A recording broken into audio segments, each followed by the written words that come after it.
Hello friends, स्वागत है आपका आधार क्लासेस के यूट्यूब चैनल पर। दोस्तों, मेवाड़ के इतिहास कालक्रम को आज आगे बढ़ाते हुए महाराणा जयसिंह की चर्चा करेंगे। पिछले वीडियो में हमने महाराणा राज सिंह की चर्चा की थी, तो राज सिंह के बारे में हमने कल पढ़ा था। आज हम चर्चा करेंगे महाराणा जयसिंह की। जी, महाराणा जयसिंह, महाराणा जयसिंह जिनका शासनकाल 1680 से 1698 ईस्वी रहा। हमने पिछले वीडियो में पढ़ा था कि 1679 ईस्वी को राज सिंह के काल में औरंगजेब ने जजिया कर लगवा दिया था। जजिया कर लगा दिया यानी एक धार्मिक कर लगा दिया था। वहीं से स्टार्ट करते हैं महाराणा जयसिंह की कहानी। तो क्या होता है, 1681 ईस्वी को औरंगजेब और महाराणा जयसिंह के बीच एक संधि होती है। किनके बीच संधि होती है? 1681 में औरंगजेब और महाराणा जयसिंह के बीच एक संधि होती है और उस संधि के अंतर्गत जजिया कर समाप्त कर दिया जाता है। जजिया कर समाप्त कर दिया गया। हम अच्छे से जानते हैं कि जजिया कर एक धार्मिक कर था, यानी कोई भी अगर तीर्थ यात्रा पे जाएगा तो उसे कर देना पड़ता था। ये एक बात तो हमें इतिहास कालक्रम में ये बात याद रखनी होगी कि औरंगजेब ने जजिया कर किसके काल में लगाया? तो राज सिंह के काल में लगाया था और उनके पुत्र महाराणा जयसिंह के काल में उसको समाप्त कर दिया था। अब बात करते हैं दोस्तों, इस महाराणा जयसिंह की स्थापत्य कला में क्या योगदान रहा। तो सबसे पहले स्थापत्य कला से हम चर्चा करें तो वहां से आती है जयसमंद झील की। जयसमंद झील, इन्होंने जयसमंद झील का निर्माण करवाया। तो जयसमंद झील आप अच्छे से जानते हैं कि गोमती नदी पर बांध बनाकर बनाई गई थी। गोमती नदी पर बांध बना करके इसे उदयपुर में बनाया गया था। और इनका जो कालक्रम रहा, इसको जयसमंद झील का जो निर्माण है वो 1687 से लेकर 1691 ईस्वी के बीच हुआ। कई बार तो सीधा ही पूछ लेते हैं कि जयसमंद झील का निर्माण किसने करवाया है? तो निर्माण करवाया निर्माण करवाया महाराणा जयसिंह ने। निर्माण महाराणा जयसिंह ने कब करवाए हैं? तो 1687 से 1691 ईस्वी के बीच करवाया है। कई बार हमसे सीधा ही क्वेश्चन ये कर लिया जाता कि जयसमंद झील का निर्माण कब करवाया गया, तो आप सीधा कर देना 1687 ईस्वी। 1687 ईस्वी करना है। क्या करना है? 1687 ईस्वी करना है। दोस्तों, इस झील का एक उपनाम भी है, इसको डेबर झील के नाम से भी जाना जाता है। इस झील को क्या कहते हैं? हम डेबर झील भी कहते हैं। क्या कहेंगे? डेबर झील। जयसमंद झील गोमती नदी पर बांध बना करके उदयपुर के अंदर इसका निर्माण 1687 से लेकर 1691 ईस्वी के बीच करवाया गया था और इसका निर्माण महाराणा जयसिंह ने करवाया। दोस्तों, जयसमंद झील का जो उपनाम है वो डेबर झील, यानी जयसमंद झील डेबर झील के नाम से भी जानी जाती है। इसी जयसमंद झील के बारे में एक विशेष बात आपको याद रखनी है, वो ये है कि राजस्थान की सबसे बड़ी मीठे पानी की कृत्रिम झील है। राजस्थान की मीठे पानी की सबसे बड़ी कृत्रिम झील। जी, सबसे बड़ी कृत्रिम झील। सबसे बड़ी झील जो है कृत्रिम झील के रूप में जयसमंद झील, और इससे 2 नंबर जो बड़ी है वो हमने पढ़ा था राजसमंद झील, जो इनके पिताश्री राज सिंह ने बनवाई थी। ठीक है, तो हमें जयसमंद झील के बारे में पता होना चाहिए कि कहां पर है, उदयपुर में किस झील पर, किस नदी पर बनाई गई? तो गोमती नदी पर बांध बनाकर बनाई गई। कब? 1687 से लेकर 1691 ईस्वी। इस झील का उपनाम क्या है? तो डेबर झील है। ये राजस्थान की सबसे बड़ी मीठे पानी की कृत्रिम झील है। दोस्तों, इस झील के ऊपर 7 टापू हैं। कितने टापू हैं? 7। जी, इस झील के ऊपर 7 टापू हैं और सबसे बड़े टापू का नाम बाबा का भांगड़ा है। बाबा का भांगड़ा। और सबसे छोटे टापू का, यानी ये कहते हैं सबसे बड़े टापू का जो नाम है वो बाबा का भांगड़ा, और सबसे छोटे टापू का नाम प्यारी है। क्या है? प्यारी। यानी 7 टापू हैं, तो सबसे बड़े टापू का नाम क्या है? बाबा का भांगड़ा। इस बाबा का भांगड़ा नामक टापू के ऊपर आइसलैंड रिसोर्ट होटल संचालित है। इसके ऊपर क्या है? Iceland resort hotel.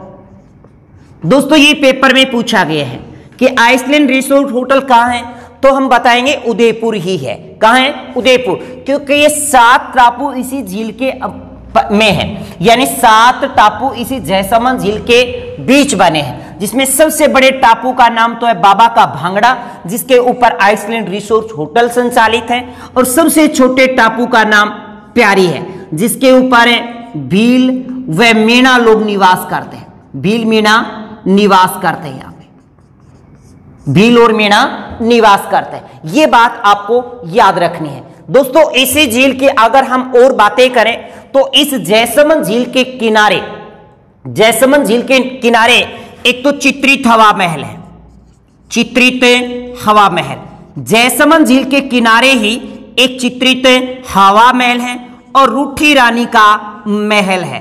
रूठी रानी का महल जी, इसी जयसमंद झील के किनारे की बात करें, एक तो इसके किनारे चित्रित हवा महल है और एक रूठी रानी का महल है। दोस्तों इसी जयसमंद झील के अगर पूर्व की बात करें तो इसका जो पूर्व में कटा फटा विच्छेदित भाग है उसे लसाड़िया का पठार कहा जाता है।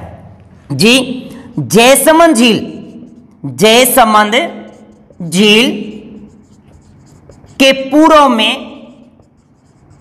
कटा फटा विच्छेदित भाग, विच्छेदित भाग है, वो विच्छेदित भाग है लसाड़िया का पठार कहलाता है। क्या कहलाता है? लसाड़िया का पठार। यानी जयसमंद झील के ऊपर 7 टापू है, सबसे बड़े टापू का नाम बाबा का भांगड़ा है, और उसके ऊपर आइसलैंड रिसोर्ट से होटल है। सबसे छोटे टापू का नाम प्यारी है, जिसके ऊपर भील और मीणा लोग निवास करते हैं। अगर हम बात करें इसी जयसमंद झील के ऊपर अन्य विशेष, तो जयसमंद झील के किनारे एक तो चित्रित हवा महल है, दूसरी बात रूठी रानी का महल है, और जयसमंद झील के पूर्व की ओर, यानी इस जयसमंद झील के पूर्व भाग, पूर्वी भाग जो है वो कटा फटा विच्छेदित भाग है, जिसको हम लसाड़िया का पठार कहते हैं। दोस्तों इस जयसमंद झील का नाम जो है महाराणा जयसिंह के नाम पर ही पड़ा था, यानी जयसमंद झील का नाम महाराणा जयसिंह के नाम पर ही पड़ा था, और इसी महाराणा जयसिंह के नाम पर एक और पड़ा है जिसका नाम है जयसमंद अभ्यारण्य। क्या है? जयसमंद अभ्यारण्य। जी जयसमंद अभ्यारण्य भी उदयपुर में ही है, और इसी जयसमंद अभ्यारण्य के अंदर ही जयसमंद झील है। दोस्तों ये जयसमंद झील के, इसी जयसमंद झील इस जयसमंद अभ्यारण्य के बीच ही है।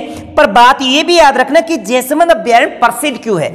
दोस्तों ये जयसमंद अभ्यारण्य जो है वो चितकबरे हिरणों के लिए प्रसिद्ध है। चितकबरे हिरणों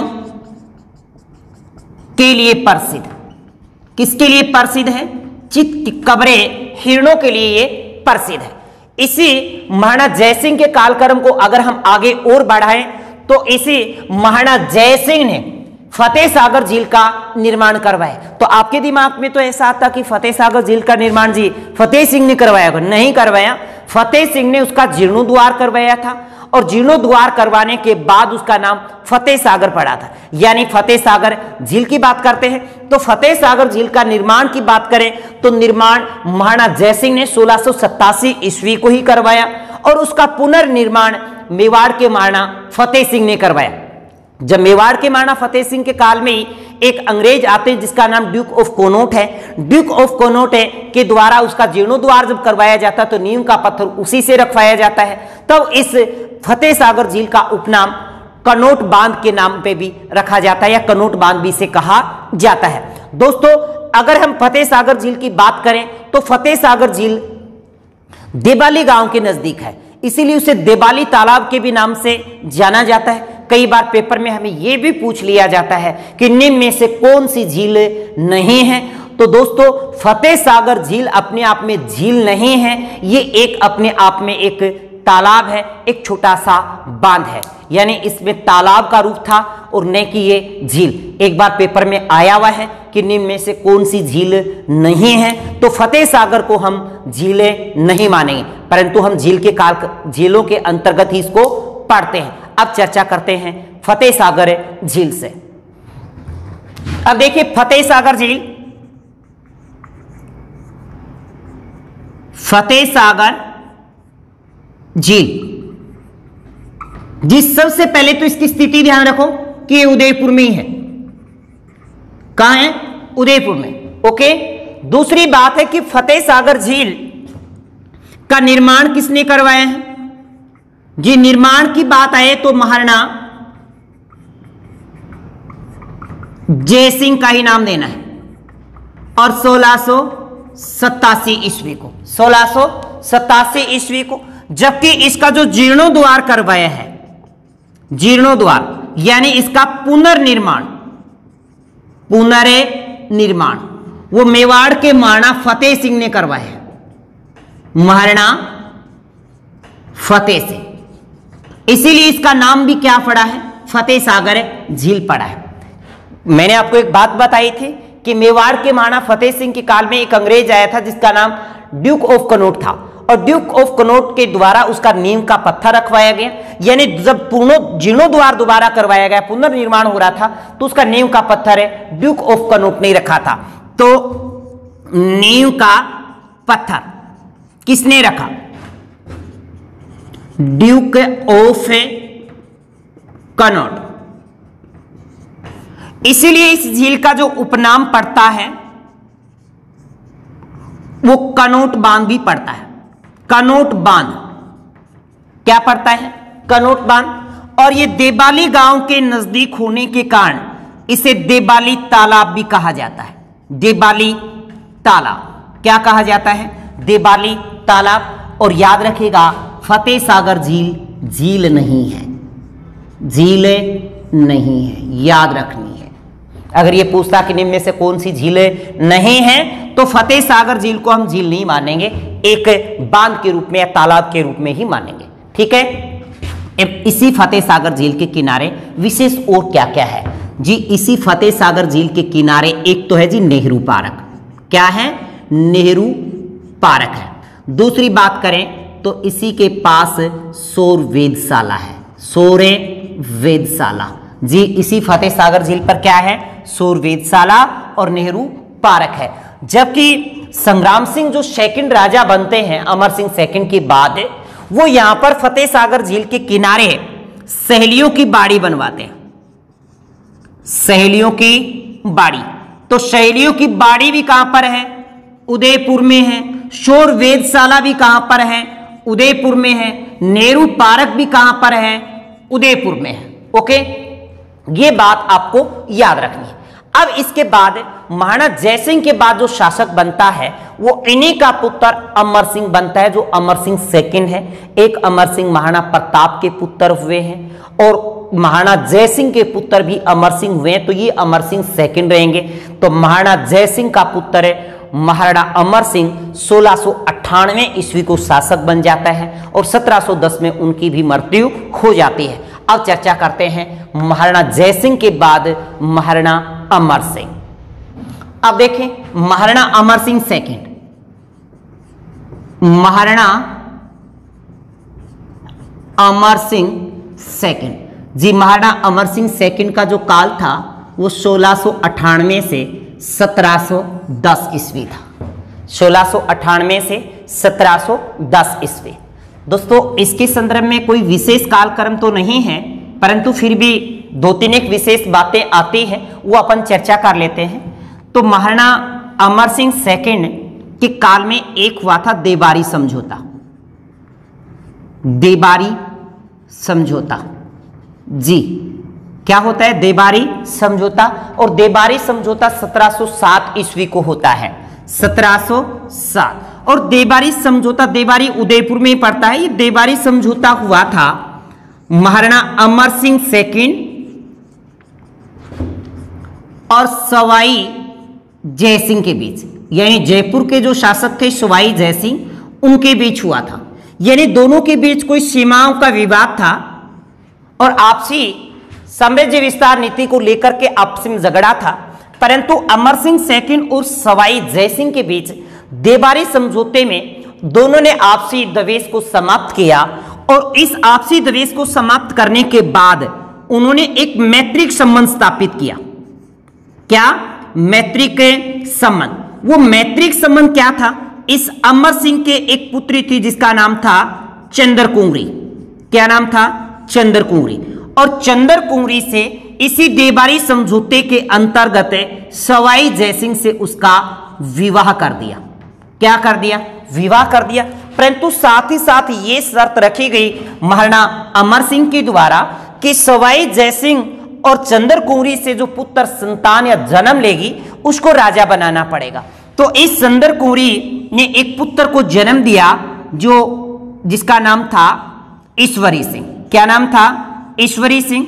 और ईश्वरी सिंह फिर जयपुर के शासक बनते हैं और फिर जयपुर में आपसी उत्तराधिकारी संघर्ष भी शुरू हो जाता है। कहा जाता है दोस्तों कि ये महाराणा अमर सिंह जो थे, महाराणा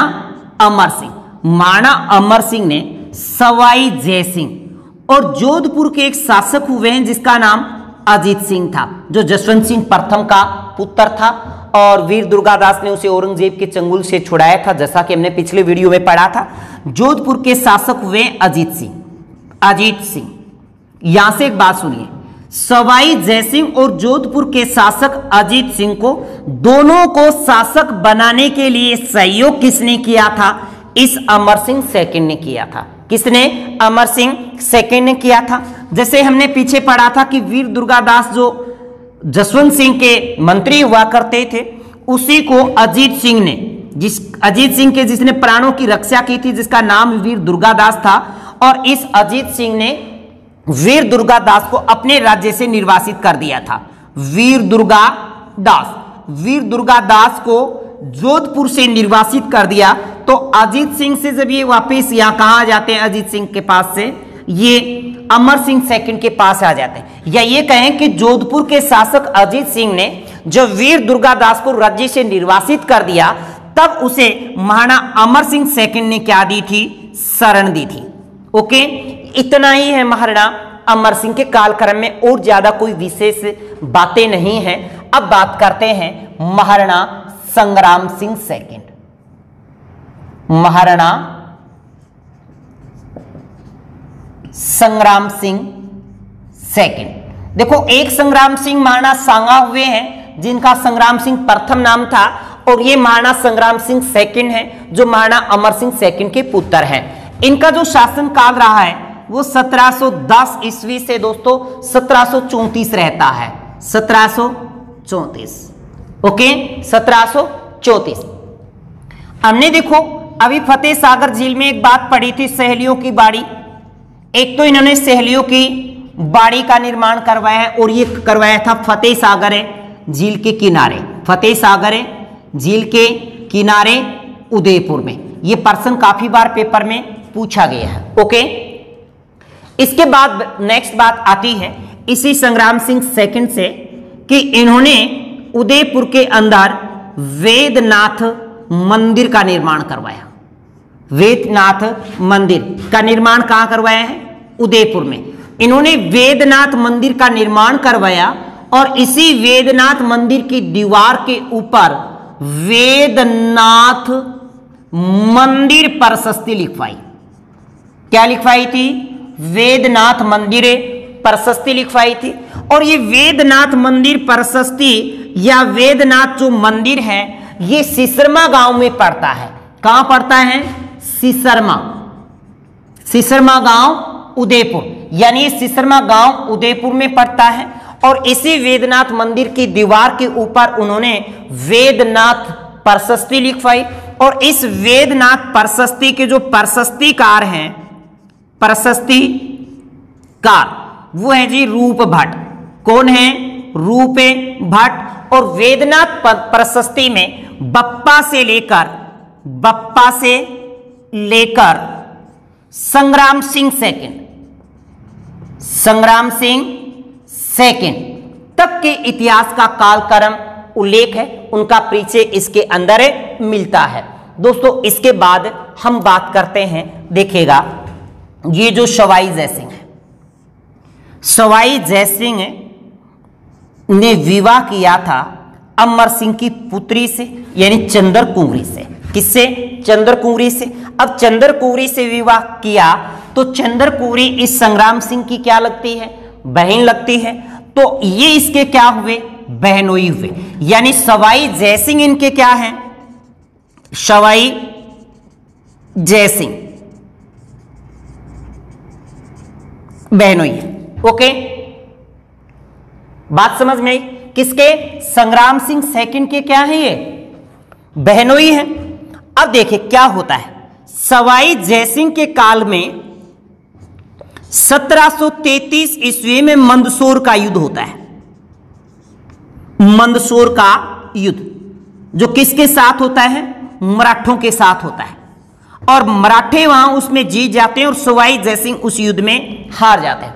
अब मराठा शक्ति को राजस्थान से बाहर निकालने के लिए सवाई जयसिंह ने और संग्राम सिंह ने मिलकर के एक सम्मेलन बुलाने की बात सोची कि हम अगर सभी राजपूत योद्धा एक हो जाएं तो हम मराठा शक्ति को बाहर निकाल सकते हैं और हम आपस में तो कभी भी लड़ सकते हैं। यह बात सवाई जयसिंह ने कही और इसी बात को लेकर के हुड़ा सम्मेलन रचाए जाने के लिए बात हो चुकी। यानी हुड़ा के अंदर क्या होना था? एक सम्मेलन, हुड़ा सम्मेलन। यानी हुड़ा सम्मेलन का सभी राजाओं को निमंत्रण भेजा जा चुका था कि हुड़ा पड़ता है जी भीलवाड़ा में, हुड़ा भीलवाड़ा में पड़ता है।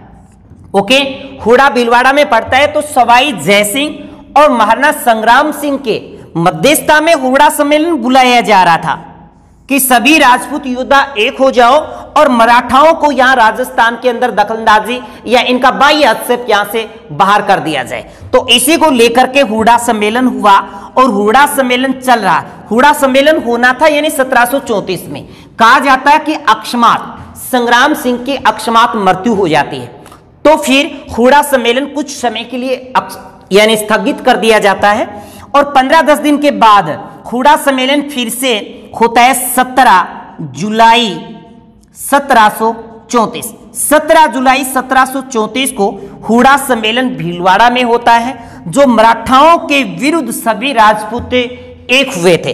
परंतु इस हुड़ा सम्मेलन को बुलाया किसने था? इस सम्मेलन को किया किसने था? इस सम्मेलन को बुलाए जाने के लिए निमंत्रण किसने भेजा है? तो सवाई जयसिंह ने।